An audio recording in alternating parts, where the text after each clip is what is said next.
Hello everyone, आपका इस YouTube video channel में स्वागत है। और हम आज इस वीडियो सीरीज़ में एमबीए का एक सब्जेक्ट माइक्रो इकोनॉमिक्स के बारे में पढ़ने वाले हैं। ये वीडियो सीरीज़ माइक्रो इकोनॉमिक्स के लिए डेडिकेटेड रहेगी और हम आज माइक्रो इकोनॉमिक्स का लेक्चर 1 से शुरुआत करेंगे, जो कि है थियोरी ऑफ कंज्यूमर बिहेवियर। तो दोस्तों, जब हम कंज्यूमर बिहेवियर के बारे में बात करते हैं सबसे पहले अपन बात करते हैं एक प्रॉब्लम की, जो कि हर कंज्यूमर फेस करता है। वो है problem of choice. Problem of choice क्या है दोस्तों? ये है कि कंज्यूमर को क्या खरीदना है। तो कंज्यूमर डिसाइड करता है कि उसकी जो लिमिटेड इनकम है उसे कैसे स्पेंड करना चाहिए।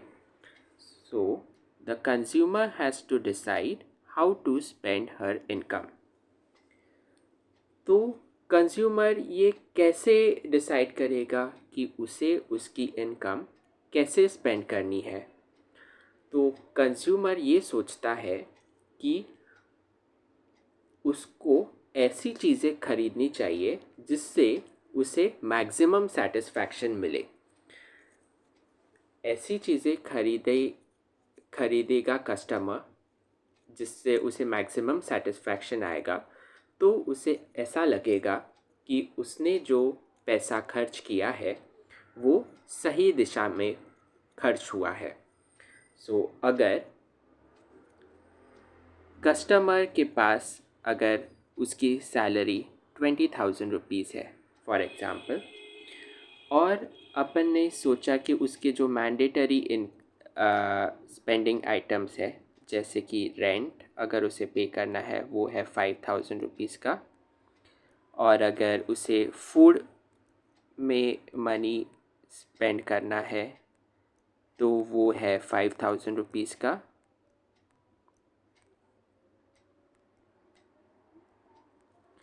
तो उसके पास अभी बचे हैं 10,000 रुपीज़।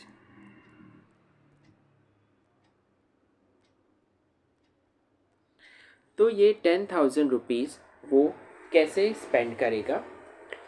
ऐसे आइटम्स में स्पेंड करेगा जिससे उसे मैक्सिमम सेटिस्फैक्शन मिलेगा। The consumer will want to get a combination of goods that gives her maximum satisfaction. Combination of goods ये अलग अलग तरीके के हो सकते हैं, जो कि डिपेंड होता है कस्टमर के लाइक्स और प्रेफरेंसेस के ऊपर और कस्टमर क्या अफोर्ड कर सकता है उसके ऊपर।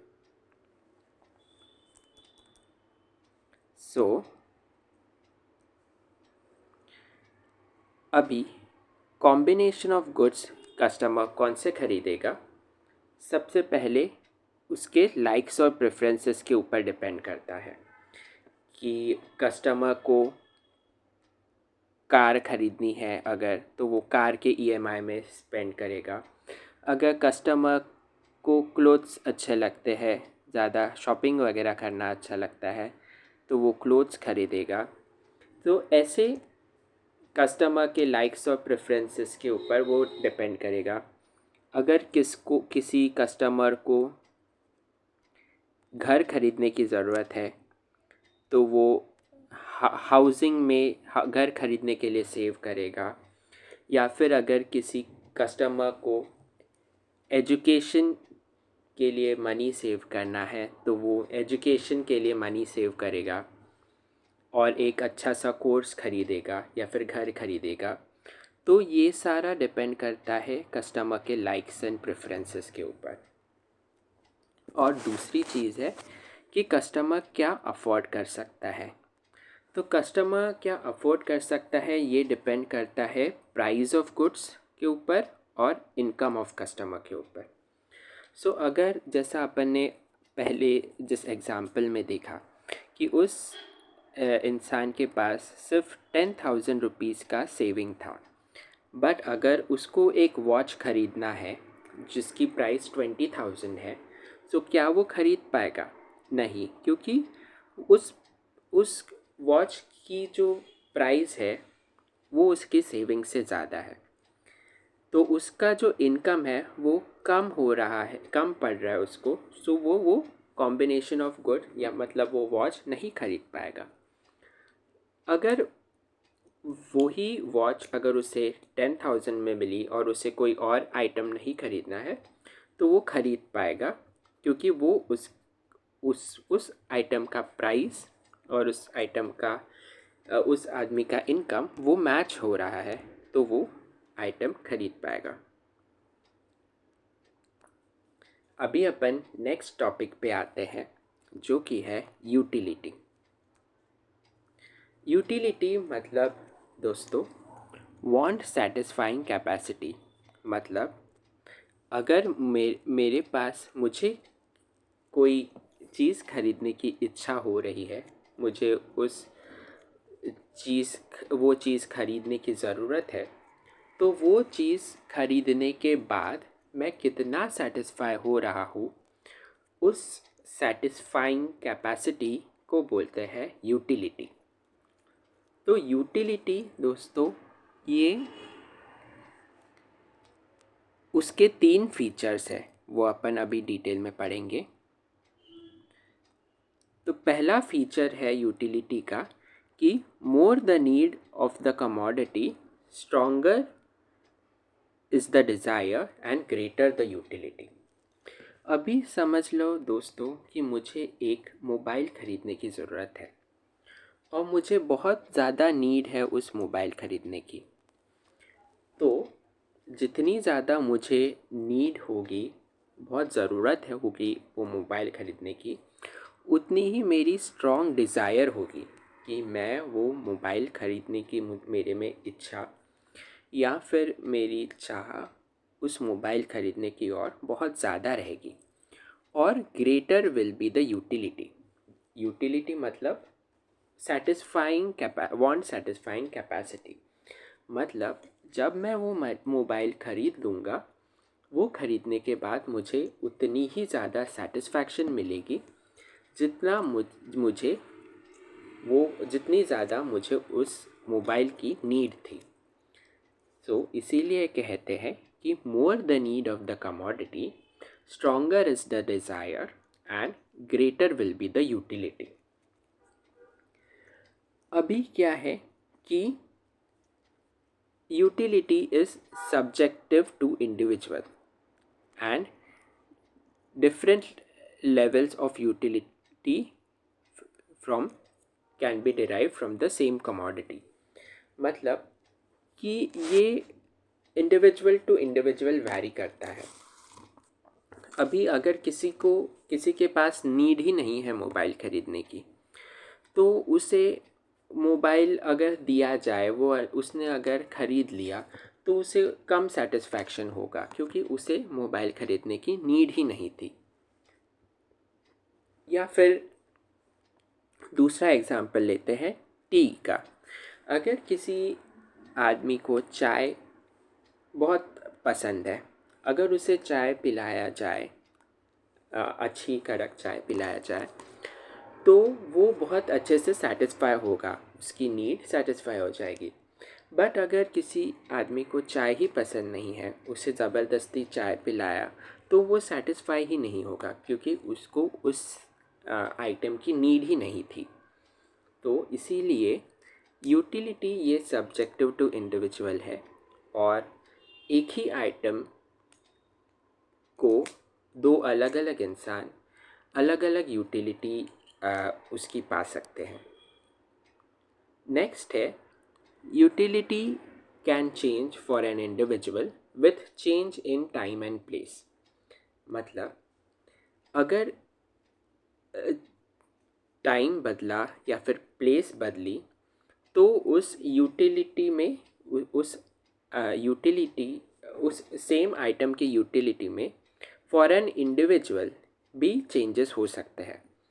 फॉर एग्ज़ाम्पल एसी अगर है, अगर मुझे अप्रैल और मई महीने में अगर जो मेरी यूटिलिटी ऑफ एसी रहेगी वो बहुत हाई रहेगी, क्योंकि बहुत गर्मी के मौसम है अप्रैल और मई मंथ। उन महीनों में मेरी नीड फॉर एयर कंडीशन बहुत ज़्यादा रहेगी, मेरी डिज़ायर एयर कंडीशन में बैठने की ज़्यादा रहेगी, तो मुझे एयर कंडीशन में बैठने के बाद ज़्यादा सेटिस्फैक्शन मिलेगा, मतलब मेरी यूटिलिटी बहुत ज़्यादा रहेगी। बट अगर महीना नवंबर दिसंबर का है तो उस वक्त मेरी नीड एयर कंडीशन में बैठने की बहुत कम रहेगी, मेरी डिज़ायर एयर कंडीशन में बैठने की कम रहेगी। तो अगर मुझे एयर कंडीशनर में बिठाया भी जाए तो मैं ज़्यादा सेटिस्फाई नहीं हो पाऊँगा, क्योंकि मेरी नीड ही नहीं थी। तो इसका मतलब यूटिलिटी फॉर एन इंडिविजुअल, मेरी खुद की यूटिलिटी अगर टाइम बदला या फिर प्लेस बदली तो वो चेंज होती रह रही है। तो that is why it is called a utility can be change for an individual with change in time and place. ये थे हमारे यूटिलिटी के फीचर्स। अभी हम आते हैं नेक्स्ट टॉपिक पे, types of utility. Types of utility क्या है दोस्तों? दो टाइप के यूटिलिटी है। यूटिलिटी जैसे अपन ने पहले पढ़ा वो है want satisfying capacity of an item. वो दो तरीके में उसका एनालिसिस करते हैं। पहला एनालिसिस है कार्डिनल यूटिलिटी एनालिसिस और दूसरा है ordinal utility analysis. Cardinal utility analysis कहता है कि it assumes the level of utility can be expressed in numbers. मतलब कि अगर मैंने एक टी शर्ट खरीदा तो टी शर्ट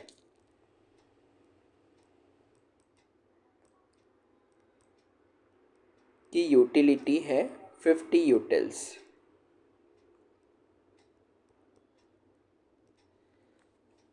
तो ये कह रहा है, ये कॉन्सेप्ट कहता है कार्डिनल यूटिलिटी का कि हम किसी भी आइटम की यूटिलिटी को हम मेजर कर सकते हैं और उसे नंबर्स में एक्सप्रेस भी कर सकते हैं। मतलब अगर मैंने एक टी शर्ट ख़रीदा तो मैं वैसे बोल पाऊँगा कि हाँ मैंने ये नया टी शर्ट ख़रीदा है और उससे मुझे 50 यूटिल्स की यूटिलिटी प्राप्त हुई है।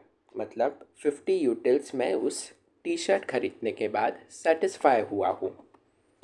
और दूसरा कॉन्सेप्ट है ऑर्डिनल यूटिलिटी। तो ऑर्डिनल यूटिलिटी का कॉन्सेप्ट जो है वो कहता है कि हम हमेशा ये नहीं कह सकते हैं कि अगर मैंने कोई चीज़ खरीदी तो उससे मैं कितना सेटिस्फाई हुआ हूँ वो नंबर्स में बताना बहुत मुश्किल है। मतलब कि अगर मैंने टी शर्ट ख़रीदा तो मैं अगर इकोनॉमिस्ट नहीं हूँ तो ये बताना बहुत मुश्किल है न्यूमेरिकल टर्म्स में कि मैं कितने यूटिल्स सेटिस्फाई हुआ हूँ वो टी शर्ट ख़रीदने के बाद। बट एक आम आदमी बहुत अच्छे से रैंक कर सकता है ऑल्टरनेटिव्स को in terms of having more और लेस यूटिलिटी। मतलब अगर मेरे पास दो आइटम्स है, एक टी शर्ट है और दूसरा पैंट्स है। मेरे पास टी शर्ट की अगर कमी है तो मैं ये कह सकता हूँ कि अगर मुझे टी शर्ट दिलाया जाए तो मैं ज़्यादा सेटिस्फाइंग होगा। पैंट अगर दिलाया जाए तो मैं कम सेटिस्फाई होऊंगा, क्योंकि मेरे पास पैंट काफ़ी ज़्यादा ऑलरेडी है घर पे। तो ये इस प्रकार मैं रैंक कर सकता हूँ कि टी शर्ट ख़रीदने की मेरी जो यूटिलिटी है वो हाई है और पैंट ख़रीदने की यूटिलिटी जो है वो कम है, क्योंकि मेरी नीड फॉर टी शर्ट ज़्यादा है। तो इसलिए ये ऑर्डिनल यूटिलिटी का कॉन्सेप्ट है जो है वो कहता है कि utility cannot be quantified in numbers, we can rank various alternatives in terms of having more or less utility. जैसे अपन ने अभी टी शर्ट्स और पैंट को रैंक किया है कि टी शर्ट की यूटिलिटी ज़्यादा है और पैंट की यूटिलिटी कम है. अभी अपन नेक्स्ट कॉन्सेप्ट पे आ जाते हैं, कार्डिनल यूटिलिटी एनालिसिस. अभी जो अपन ने ऊपर पढ़ा कार्डिनल यूटिलिटी का जो अपन ने डेफिनेशन पढ़ा कि कार्डिनल यूटिलिटी कहता है कि हम यूटिलिटी को नंबर्स के टर्म में डिफ़ाइन कर सकते हैं. उस कॉन्सेप्ट को हम डिटेल में पढ़ेंगे. तो पहला है कि कार्डिनल यूटिलिटी एनालिसिस को दो तरीके से गिना जाता है. पहला है टोटल यूटिलिटी एंड दूसरा है मार्जिनल यूटिलिटी. तो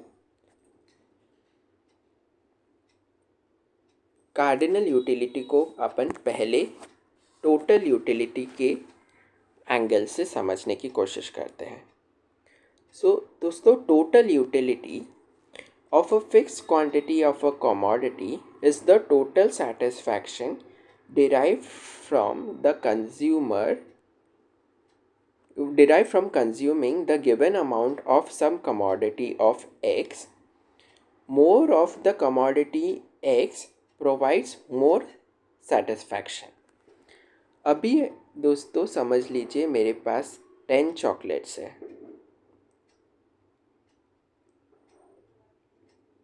ओके, तो 10 चॉकलेट्स अगर जो है मतलब मेरे पास एक फिक्स्ड क्वांटिटी ऑफ चॉकलेट्स है, तो वो सारे के सारे 10 चॉकलेट्स को कंज्यूम करने के बाद जो यूटिलिटी जितना मैं सेटिस्फाई हो जाऊंगा उस टोटल को बोलते हैं टोटल यूटिलिटी. मतलब सारे के सारे 10 चॉकलेट्स अगर मैंने खा लिए उसके बाद जो सेटिस्फैक्शन आएगा मुझे उसको बोलेंगे total utility. More of commodity x provides more satisfaction.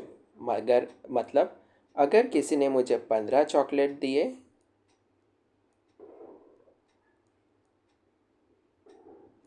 तो मैं ज़्यादा सेटिस्फाइंग हो जाऊंगा क्योंकि नंबर ऑफ़ आइटम्स बढ़ गए हैं, मैंने ज़्यादा कंज्यूम किया तो मैं ज़्यादा उनकी ज़्यादा सेटिस्फाई हुआ हर एक इंडिविजुअल चॉकलेट खाने के बाद. तो उनकी टोटल भी ज़्यादा आएगी क्योंकि टोटल यूटिलिटी में हम सारे 15 चॉकलेट्स की टोटल करके बोल रहे हैं कि वो मेरी टोटल यूटिलिटी है, वो सारे 15 चॉकलेट्स खाने के बाद. दूसरा कॉन्सेप्ट है मार्जिनल यूटिलिटी.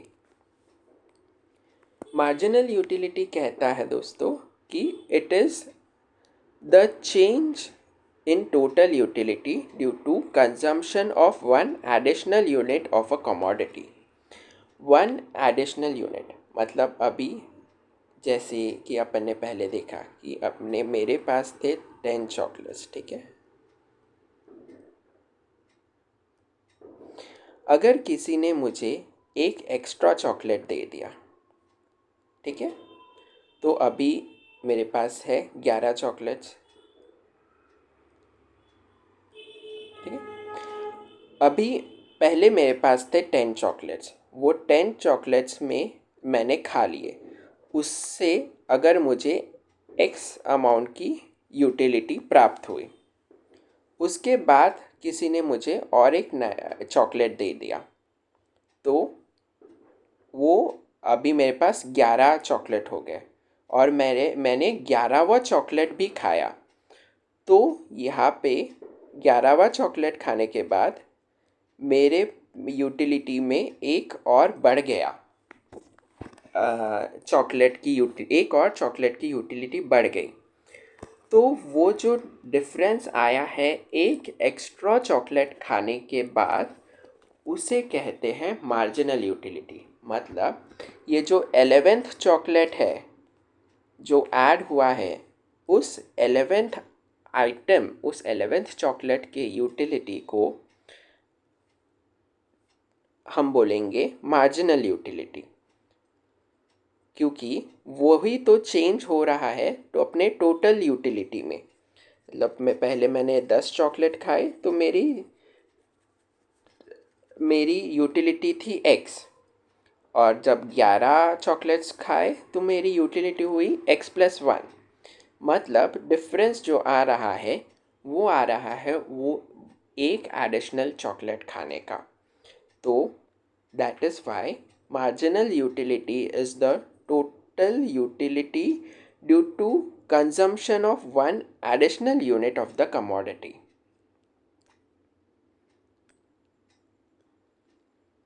अभी हम फॉर्मूला देखते हैं कि टोटल यूटिलिटी और मार्जिनल यूटिलिटी को कैसे लिखा जाता है। मतलब टोटल यूटिलिटी को अपन देखते हैं कि total utility is derive from consuming n units of the commodity x। जैसे अपन ने देखा कि अपन ने ऊपर 10 चॉकलेट खाए थे, तो 10 यूनिट्स ऑफ चॉकलेट्स अगर मैंने खाए तो फिर मेरी टोटल यूटिलिटी हुई, टोटल यूटिलिटी ऑफ 10 हो गया the total utility derived from consuming 10 units of commodity x, मतलब अपना चॉकलेट्स। पर मार्जिनल यूटिलिटी ऑफ, फिर उसके बाद क्या हुआ दोस्तों, किसी ने मुझे और एक चॉकलेट दे दिया, तो marginal utility of that 11th chocolate वो कितना हुआ, total utility of the 10 chocolates, total utility of the 11 chocolates minus total utility of 10 chocolates. मतलब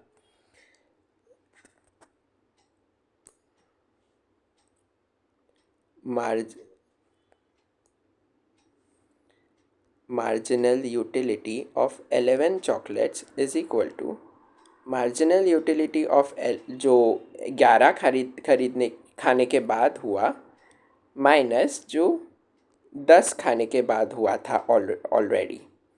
तो इस डिफरेंस से अपन को पता चलेगा कि जो एक्स्ट्रा चॉकलेट अपने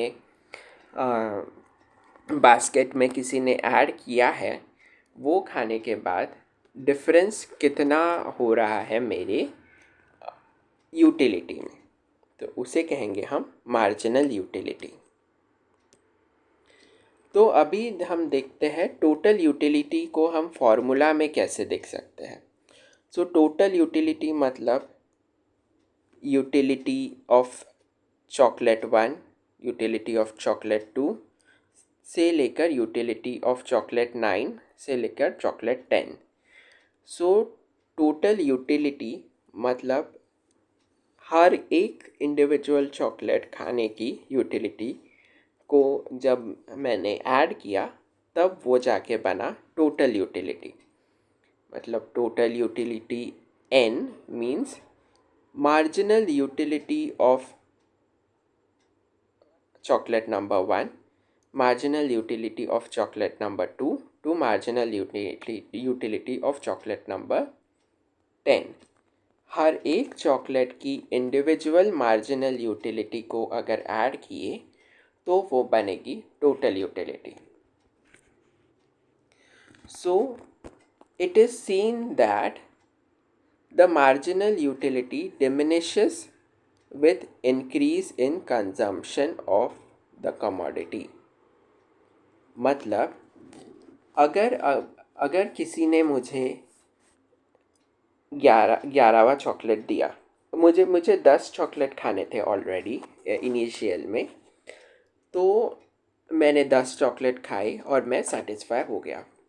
बट किसी ने मुझे 11वां चॉकलेट दिया, तो मैं बोलूँगा ठीक है दिया है तो मैं खा लेता हूँ, बट मैं उतना खुश नहीं होऊंगा, उतना सेटिस्फाई नहीं होऊंगा, क्योंकि मेरी चॉकलेट खाने की नीड ऑलरेडी वो 10 चॉकलेट खाने से पूरी हो गई थी। अगर किसी ने मुझे 12वां चॉकलेट दिया और अगर मैंने वो खाया तो मेरे में कोई भी चेंज नहीं होगा, क्योंकि मेरी जो यूटिलिटी है मैं सेटिस्फाई ही नहीं हुआ हूँ, क्योंकि मेरी जो चॉकलेट खाने की नीड है वो ऑलरेडी पहले 10 और फिर 11वां चॉकलेट खाने से पूरी हो गई थी। बट अगर कोई और किसी और ने मुझे और एक चॉकलेट दिया, अगर 13th चॉकलेट दिया मुझे, तो फिर क्या हो जाएगा, मुझे गुस्सा आ जाएगा। और अगर मैंने वो खाया तो मेरी सेटिस्फैक्शन पावर नेगेटिव में चली जाएगी, क्योंकि किसी भी चीज़ को अगर बहुत ज़्यादा खाया या फिर किसी भी प्रोडक्ट को बहुत ज़्यादा कंज्यूम किया तो उसकी जो यूटिलिटी है वो कम होते जाती है और नेगेटिव भी होती है। तो इसलिए ऐसा बोला है कि it is seen that the marginal utility diminishes with increase in the consumption of the commodity. This happens because having obtained some amount of commodity, the desire of the consumer to will have still more of it becomes weaker. मतलब कि अगर में customer already satisfied है, उसके पास already उसको जितनी amount of commodity चाहिए उतनी उसे मिल गई है, तो उसे और पाने की और उस आइटम को पाने की नीड कम रहेगी, तो उसकी यूटिलिटी भी कम होगी। क्योंकि अपन ने ऑलरेडी पहले पढ़ा था कि यूटिलिटी मतलब जितनी ज़्यादा नीड रहेगी किसी प्रोडक्ट की, उतनी ही ज़्यादा उसकी यूटिलिटी रहेगी। अगर नीड ही कम होते जा रही है तो उसका यूटिलिटी भी कम होगा, मार्जिनल यूटिलिटी भी कम होगा। तो दोस्तों ये एक बहुत इम्पॉर्टेंट ग्राफ है जो कि अभी अपन पढ़ने वाले हैं, और इसके बाद की जो थियोरी है वो इस ग्राफ के ऊपर डिपेंडेंट है। तो अभी अपन इस ग्राफ को एक बार अच्छे से पढ़ लेते हैं, ताकि फिर इसके बाद की जो थियोरी है वो अपन को अच्छे से समझ जाए। तो देखते हैं इस ग्राफ को कि पहले अपनी यूटिलिटी थी इधर, ठीक है। तो एक ही आइटम अगर है मेरे पास और मुझे एक ही आइटम चाहिए है, तो टोटल यूटिलिटी और मार्जिनल यूटिलिटी सेम रहेगी। तो मतलब ये पॉइंट यहाँ पे है, ये ब्लू वाला जो लाइन है वो टोटल यूटिलिटी का है, ये ब्लैक वाला जो लाइन है वो मार्जिनल यूटिलिटी का है। तो अभी एक ही आइटम है और मुझे 11 क्वांटिटी चाहिए ऑलमोस्ट, तो फिर ये टोटल यूटिलिटी और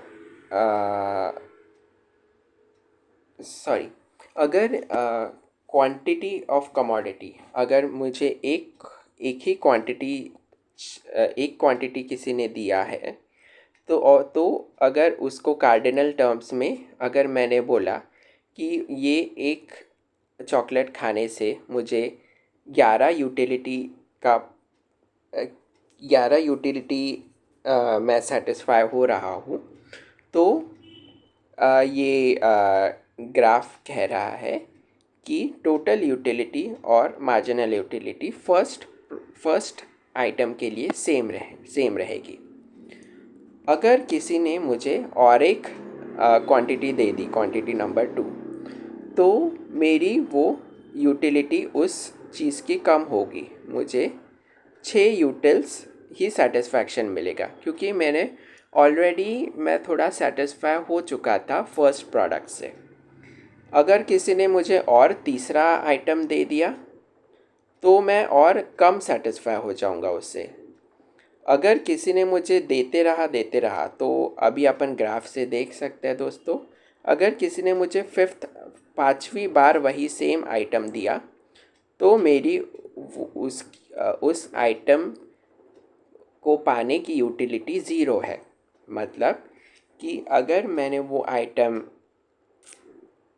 लिया है तो वो आइटम लेने के बाद मैं थोड़ा सा भी सेटिस्फाई नहीं हुआ, क्योंकि मैं वो आइटम लेने के बाद ज़ीरो यूटिलिटी दिखा रहा हूँ ग्राफ में। और अगर किसी ने मुझे और ज़्यादा वो आइटम दिया ज़ीरो के बाद भी, तो फिर मुझे गुस्सा आ जाएगा और मेरी यूटिलिटी नेगेटिव में चली जाएगी कि मुझे वो किसी ने इतना वो चीज़ खिला दिया है या इतने बार मुझे वही सेम आइटम दिया है कि उस आइटम का मुझे वैल्यू ज़ीरो से भी कम हो चुका है, मेरी सेटिस्फैक्शन लेवल। तो अभी टोटल यूटिलिटी को देखते हैं। टोटल यूटिलिटी मतलब हर एक मार्जिनल यूटिलिटी को ऐड करने के बाद मिलता है अपने को। तो फर्स्ट आइटम के लिए टोटल यूटिलिटी और मार्जिनल यूटिलिटी सेम रहती है। उसके बाद अगर अपन ने इतनी यूटिलिटी सेकेंड इसकी अगर इधर ऐड की, तो अपन को ये पॉइंट मिलेगा टोटल यूटिलिटी के लिए। अगर तीसरे आइटम के लिए अगर अपन ने इतनी यूटिलिटी इधर ऐड की, तो अपन को ये थर्ड पॉइंट मिलेगा। फोर्थ के लिए थोड़ा और कम ऐड किया, और फिफ्थ के लिए अपन ने ऐड ही नहीं किया क्योंकि फिफ्थ का यूटिलिटी ज़ीरो है। तो यहाँ पे दोस्तों एक स्ट्रेट लाइन आ गई है। सिक्स्थ आइटम के लिए अपनी मार्जिनल यूटिलिटी नेगेटिव में चली गई थी, तो टोटल यूटिलिटी में भी गिरावट आ जाएगी। तो ये एक बहुत अच्छा ग्राफ है जो अपने क्वांटिटी ऑफ अ कमोडिटी को और यूटिलिटी को अच्छे से एक्सप्लेन करता है एक्स और वाई एक्सेस में। तो थोड़ी सी इस ग्राफ के ऊपर की थ्योरी पढ़ लेते हैं दोस्तों। ये कहते हैं कि the total utility increases but at a diminishing rate. मतलब पहले ही टोटल यूटिलिटी देखिए बहुत तेज़ी से बढ़ा था, बट बाद में क्या हुआ, थोड़ा कम बढ़ा। मतलब ये एक डिमिनिशिंग रेट में बढ़ा है total utility. The rate of change of total utility due to change in the quantity of commodity consumed is a measure of marginal utility। मतलब कि ये जो टोटल यूटिलिटी में जो चेंजेस आ रहे हैं वो किसके वजह से आ रहे हैं, मार्जिनल यूटिलिटी के वजह से। जैसे जैसे मार्जिनल यूटिलिटी और ज़्यादा प्रोडक्ट्स खरीदने के बाद कम हो रही है, वैसे हमारी जो टोटल यूटिलिटी में रेट ऑफ इंक्रीज़ या फिर स्टैग्नेशन या फिर डिक्रीज़, ये सारे चेंजेस अपने टोटल यूटिलिटी में हो रहे हैं क्योंकि मार्जिनल यूटिलिटी में चेंजेस आ रहे हैं। नेक्स्ट पॉइंट है this marginal utility diminishes with increase in consumption of a commodity. तो ये अपन ने देख चुके हैं कि मार्जिनल यूटिलिटी जो है वो डिक्रीज़ हुई है जैसे जैसे अपन ने उस कमोडिटी का कंजम्पशन बढ़ाया है। तो ये भी अपन ने इस ग्राफ के ऊपर से देख लिया है। अभी ये ग्राफ बहुत इम्पॉर्टेंट है एक लॉ पढ़ने के लिए, जो कि अपने नेक्स्ट लेक्चर्स जो है इस सब्जेक्ट के मैक्रो इकोनॉमिक्स का lecture 2 on theory of consumer behaviour, उसमें भी बहुत यूज़ होगा। तो ये अच्छे से पढ़ लेते हैं। ये है law of diminishing marginal utility. तो ये law of diminishing marginal utility क्या बोलता है कि it states that the marginal utility from consuming each additional unit of a commodity declines as its consumption increases while keeping consumption of other commodities constant। मतलब कि जैसे अगर अपन ने graph में देखा कि जैसे जैसे मैंने ये इस कमोडिटी का कंजम्पशन को बढ़ाया, वैसे वैसे मेरी मार्जिनल यूटिलिटी कम होती गई है। मतलब ये बोल रहा है कि the marginal utility from consuming each additional unit, मतलब एक ईच एडिशनल यूनिट को कंज्यूम करने के बाद जो मार्जिनल यूटिलिटी थी वो डिक्लाइन हो रही है, जैसे जैसे हमारा कंजम्पशन उस कमोडिटी का बढ़ रहा है। तो इसमें एक है कंडीशन है, while keeping the consumption of other commodities constant. मतलब कि अगर ये यहाँ पे अगर अपन चॉकलेट्स की बात कर रहे हैं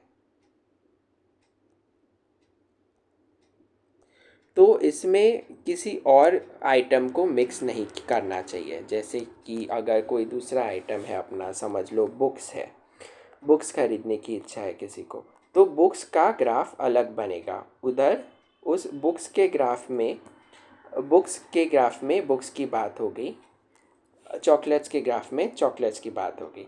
मतलब दो अलग अलग कमोडिटीज़ का कंजम्पशन और उसकी यूटिलिटीज़ ये अलग अलग चीज़ है, उसको मिक्स नहीं करना है। लास्ट स्टेटमेंट है अपना कि marginal utility becomes zero at a level when total utility becomes constant. Thereafter total utility starts falling and marginal utility becomes negative। जैसे कि अपन ने यहाँ पे देखा कि एक समय आया जब ये मार्जिनल यूटिलिटी जो है, एक समय आया कि जो ये मार्जिनल यूटिलिटी जो है वो ज़ीरो हो गई है और तब अपना टोटल यूटिलिटी जो है वो कांस्टेंट हो गया है। उसके बाद इतना बुरा समय आया कि मार्जिनल यूटिलिटी अपनी नेगेटिव में चली गई है, तब टोटल यूटिलिटी भी रिड्यूस होना स्टार्ट हो गई है। तो आज सिर्फ इतने ही टॉपिक्स पढ़ते हैं दोस्तों। अभी 2 मिनट में फटाफट रिवीजन कर लेते हैं कि अपन ने आज क्या पढ़ा। तो अपन ने आज पढ़ा थियोरी ऑफ कंज्यूमर बिहेवियर।